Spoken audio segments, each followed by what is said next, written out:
my beloveds. Today we've welcomed 11 new members into our Chalice family. What a great gift. And these wonderful new people bring so much life experience, curiosity, openness, and a heart's calling to our faith. And it's a reminder that what we're doing here matters, not just for today, but for the long arc of our human lives. And so it feels like an important moment to ask the underlying question beneath every religion and organization: why should we exist? And why does Unitarian Universalism matter, especially now? So we live in a moment, as you well know, when societies are becoming more secular and more polarized. People are leaving traditional religion in droves, yet their hunger for meaning and community has not left them. Some are turning towards fundamentalism to give them guidance, but that comes with a lot of strings attached. And people are hungry for authentic connection and purpose in life. And we're surrounded by noise, yet we're starving for depth. And many feel connected online, yet alone in their hearts. So in this time of increasing isolation, stress, fear, and deconstruction, what we offer is significant, I think. In fact, I'd venture to say that what we offer is essential for a whole and fulfilling life. We offer healing. We bring hope. We invite growth and transformation, and we provide purpose. I'll never forget the many people I've met over the years who've told me that finding a UU congregation literally saved their lives. Some were despairing and alone. Some were addicts. Some found this life just too painful. And some knew there had to be something more. And in many ways, it was like that for me. I went from feeling lost and alone, unlovable, and at sea in my life, to discovering meaning, purpose, and loving community. So this morning, I want to share why Unitarian Universalism needs not only to survive, but it deserves to flourish. And why it matters that we not only maintain this faith in this congregation, but that we work ardently to share it. And I have 8 specific reasons for this. And the first one is people keep coming through our doors, right? Because they're searching for something. Some arrive timidly, sometimes with tears streaming down their faces, grieving a loss, seeking to heal from a painful religious past, exhausted by life, politics, materialism, and hungry for a spiritual home. Looking for a community with integrity and kindness, where they can feel safe to be themselves, or find a home for their children to be raised among people who actually model the values and wisdom they want for them to learn. And other times people walk in practically glowing, almost skipping down the aisle because they can't believe a community like this exists. I've heard people whisper, "I thought I was alone and couldn't be accepted in a church. But you're exactly what I've been looking for." And we have folks like that in our new member group. That moment when someone realizes that they're no longer alone and that they can truly be themselves in a spiritual community is sacred. Our welcome is not performative. It's not conditional. It's not temporary. It's rooted in something rare and precious, a belief that every person who walks through our doors carries inherent dignity and worth and has something precious to share with us, right? A belief that your story belongs, your questions belong, your doubts belong, your grief belongs, your joy belongs, your identity belongs, your children belong, and you matter. Now, where else can you find that? As I was writing this sermon, I was like, oh my gosh, I just didn't even realize how amazing we are, you know? I remember when I first arrived at the Unitarian Society of Santa Barbara, I kept waiting for the other shoe to drop, for these people to be, well, human and become mean or exclusionary. Anyone else thought that when they first came? But the shoe never did drop. And that's why I'm standing before you as a minister in this faith. People keep coming because we offer something that the world has forgotten how to give. Consistent love and a wide welcome. Secondly, we offer community in a lonely and polarized world. Loneliness has become a defining wound of our time. And polarization has become its cruel companion. People long for places where they aren't just reduced to their opinions, where they can disagree without being dismissed or attacked, where they can show up as real humans, not caricatures of us and them. Here at Chalice, we practice a different kind of community. We hold complexity. And you'll experience that in our Israel, Palestine, Gaza conversations, right? We learn to disagree and stay in relationship without dehumanizing one another. We listen deeply. And you may have experienced that in one of our grateful gathering circles or during our check-ins. And we don't seek for easy answers. Because really, there aren't a lot of easy answers, especially now. We make room for the fullness of one another's lives and strive to remain open and curious to difference. And we extend our arms to all people of goodwill, no matter your gender identity, your sexual preference, your race, your color, your class, or your ability. And that is pretty countercultural these days. Our sanctuary isn't grand, but our welcome is, right? And right now, communities like ours are not just nice. They're necessary for people's soul survival. They're invaluable to keep hope alive at this time. And they're vital for raising our children who will keep this planet going. I'm looking at a great one right there. Hi, Costa. Unitarian Universalism, thirdly, offers us freedom. Now, I don't know about you, but I found I could finally be free to be myself, not have to compromise my beliefs and values, and I could still be on a spiritual path. Anyone else feel that? As a lifetime seeker, I found so many near misses among other religions, beautiful spiritual paths where I always felt a little inauthentic and like I had to subscribe to something that wasn't truly me.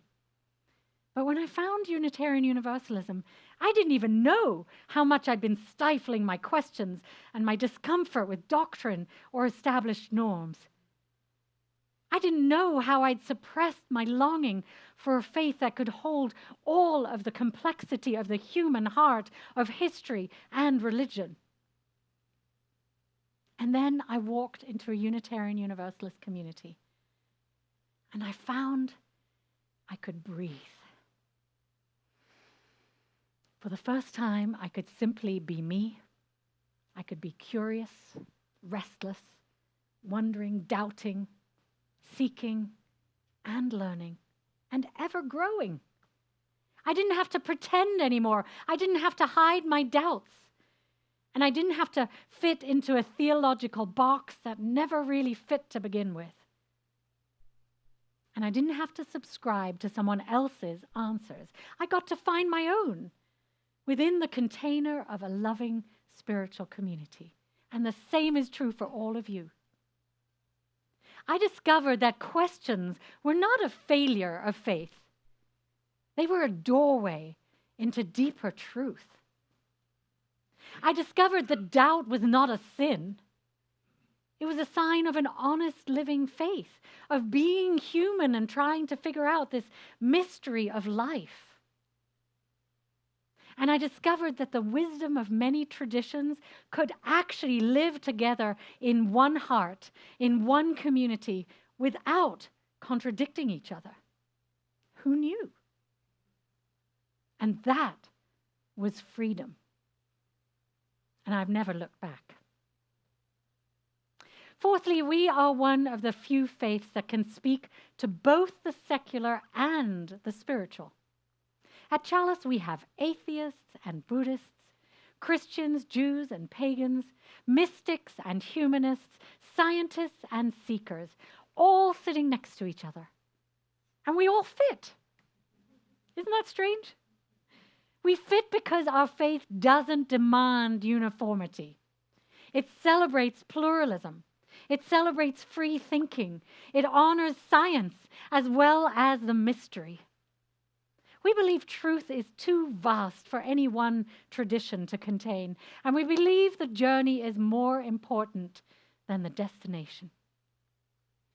Now, I know that this might cause some critics to question our validity as a religion. But in a global pluralistic world, this is actually a profound and rare gift, isn't it? The wise elder, author, and monk Richard Rohr says in his book, The Universal Christ, the essential function of religion is to radically reconnect us with everything. And the Latin religio means to re-ligament or reconnect. It is to help us see the world and ourselves in wholeness and not just in parts. So think of our religion as embracing wholeness. And speaking of wholeness, for our fifth point, this faith makes us better, kinder, and more loving humans. And I don't say that lightly. Being a Unitarian Universalist has made me kinder. It's made me more patient, more aware of my blind spots, more willing to listen and be open-hearted, more willing to grow and transform, more willing to do good even when no one's looking, and more willing to forgive and trust in a greater order of life. Does anyone else recognize any of those things? I see that in all of you. This community practices kindness in a ways that actually astonish me. The person who sits at the bedside of a sick Chalice friend in the middle of the night. The person that puts out our signs every week and our name tags and gets everything set up here. The casseroles that appear without fanfare. The kids that leap in to help with our manna collection. So proudly. The hands raised when someone needs help moving house or getting a ride to doctors. The vigils outside detention centers and when anyone is being mistreated. The thousands that we raise for needy organizations every year. The music that lifts our spirits. The cards, the calls, the meal trains, and unexpected gestures of care. This is not accidental. This is what our faith cultivates. We are shaped by a tradition that says we side with love. And love is not a doctrine. It's a daily practice. It's kindness and compassion that are not optional. They are a path. And justice is not abstract. It is how to put love into action in our lives. Our faith creates people the world desperately needs and helps us to practice together and strengthen these skills in community, right? 6, we cultivate justice with compassion and courage. We are living through such turbulent times, my friends, with growing authoritarianism, the climate crisis and natural disasters, wars and violence, forced migration, rising inequality, and threats to democracy. But our justice work isn't fueled by anger or despair alone. It is also fueled by compassion, by the moral vision that every person is worthy of love, by the conviction that we are interdependent, bound up in one another's flourishing, by the knowledge that our beautiful planet's care is a reflection of our own heart's evolution. So we encourage people to show up, to speak up, to act, to open our doors to like-minded organizations, not to be perfect, but to be faithful to love and what it calls us to do. And our world needs that kind of courage. Our world needs that kind of love in action, because we need to shine that light during this time of darkness. 7, we practice moral clarity rooted in love, not ideology. The world is full of shouting, hatred, and strange certainties. People cling to their tribes for security, even when it shrinks their hearts. But Unitarian Universalism asks something far more courageous from us. It asks us to choose love, to choose growth, to choose curiosity, and choose humanity's well-being. And that is hard. It is countercultural right now, but it is transformational. And it reminds us that complexity is not a threat. It is the very nature of reality. And love is the compass that guides us through it, right? And finally, beloveds, we give people a place to practice being human, a place to grieve, a place to celebrate, a place to let your guard down, make mistakes, and still be loved. A place to question, a place to grow, a place to raise children with values, a place to bring your heartbreak and your hope, a place to be held, and a place to be transformed. Try finding that on social media. Try finding that in politics. Try finding that pretty much anywhere else, but certainly in many religious traditions. This community, this faith allows people to be fully human and loved in the process. So I think you might get a sense now of why Unitarian Universalism matters, do you? Because in a fractured world, we offer wholeness. In a lonely world, we offer belonging. In a polarized world, we offer kindness.